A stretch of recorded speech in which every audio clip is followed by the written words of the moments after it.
surveillance từ and môi trường agricultural surveillance so that trong we can nông nghiệp be ahead để từ đó of the chúng ta risks có thể and we can be dự đoán prepared cũng to như chuẩn respond to bị them cho chúng when ta trong they trường hợp arrive in mà our chúng xuất hiện hospitals. và gây bệnh cho con người.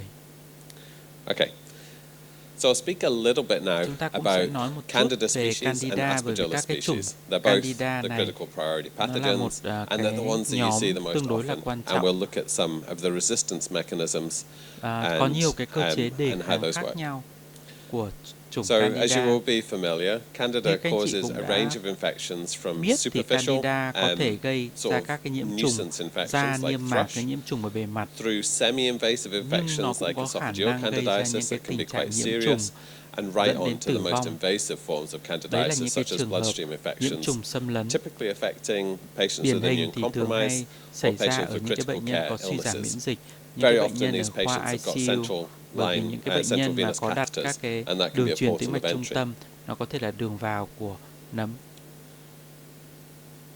This is a schematic Và đây là of một the cái cell sơ wall đồ and membrane cho of a chúng ta Candida, thấy là các cái thuốc a kháng Candida nấm cell, nó có thể tác showing động như the thế nào với resistance thành của tế mechanisms for bào. the azoles and the Đây là cái cơ echinocandins. chế tác So we'll động look first của hai at cái the nhóm thuốc azoles. azole. So the azoles here are Ví dụ depicted in azole red. ở đây các anh chị So có thể they're nhìn thấy going là màu into đỏ, the cell. nó sẽ đi xâm nhập vào The trong tế azoles bào. work Thì by inhibiting azole nó sẽ ức the chế conversion cái sự of chuyển the đổi production of ergosterol. các cái So sản phẩm it's của nấm, lanesterol dimethyl esterase inhibitor, which is denoted here by erg11. So that's và in Candida cells it's các cái erg11. chủng Candida để nó bị ức chế nhân lên. It can develop resistance Tuy by nhiên nó có changing thể the conformation xuất of the hiện enzyme. cái tình So trạng đề kháng that's bằng B. việc sản sinh ra các cái can become enzyme, ví resistant dụ by như increasing enzyme the production of the enzyme. So you just have more of that enzyme around. You can't và nó inhibit sẽ it tạo ra entirely. thêm nhiều That's các C. cái enzyme đó, và các cái You can enzyme also này develop resistance nó by cũng có thể gây ra tình just trạng avoiding kháng thuốc, these pathways. So you just và then produce nó làm ergosterol thay via đổi cái quá different trình chuyển pathways. hóa. That is difficult for cells to do, so Và it's not cũng such rất a là common khó cho chúng ta để resistance có thể mechanism, but hiểu về cơ denoted chế there đề by kháng, nhưng D. chúng ta cũng đã The other nhìn two thấy rằng là mechanisms nó có that những cái are cơ pretty chế xuất common hiện are efflux pumps. So similar to thông qua các bacteria, cái bơm đẩy chẳng hạn.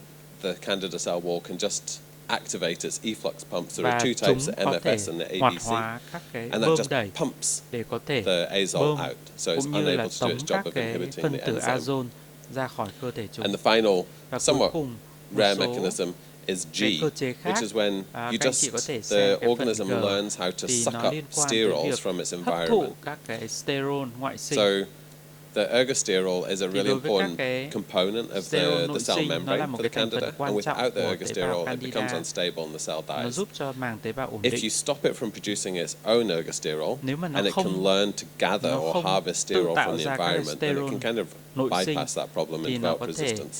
tạo ra That bằng cách hấp is thụ the các cái final sterol ngoại mechanism sinh. G. Đấy là cái cơ chế G mà chúng ta nhìn Echinocandins thấy here ở đây. are yellow, Thì so they act on the cell wall với cái nhóm primarily. thuốc echinocandin màu vàng, Beta D thì các glucan anh is chị a thấy rằng vital là component of the cell wall, right? beta So we hear glucan beta nó là D một cái glucan as a thành test, phần but quan it's also trọng của it's thành just a tế bào. protein that fungal organisms have, and it's very important in the cell wall of Candida.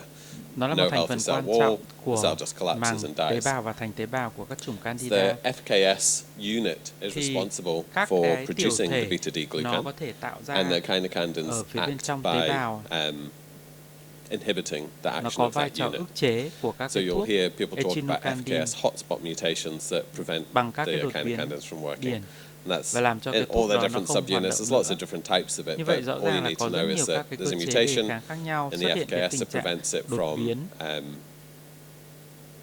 that means that the echinocandin can't bind to it, and so you làm cho stop các cái thuốc này inhibiting beta nó D không thể glucan gắn production. được vào các cái thụ thể và dẫn đến cơ chế đề kháng.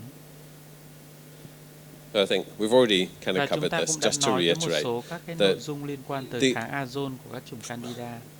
the only, or not even maybe the primary means Có lẽ là of cái resistance điều developing quan trọng Candida mà is tôi not nghĩ the way rằng that là we're using azoles in nó không healthcare. phải It's chỉ the way that we're contaminating đơn our thuần là environment cái tình with trạng đề azole kháng xuất hiện agents. ở trong các môi trường y tế, And mà nó I còn think liên it's very quan likely tới việc that sử that dụng is azole ở combined trong with nông climate nghiệp, change, the ở reason ngoài that môi we now trường. have to deal with Bên cạnh Candida đó là auris. có sự And tham it's gia của a reason to tình be trạng thay đổi khí hậu. advocating for better use of agricultural chemicals and to have healthcare people Cho nên involved là in những decisions cái about the việc sử approval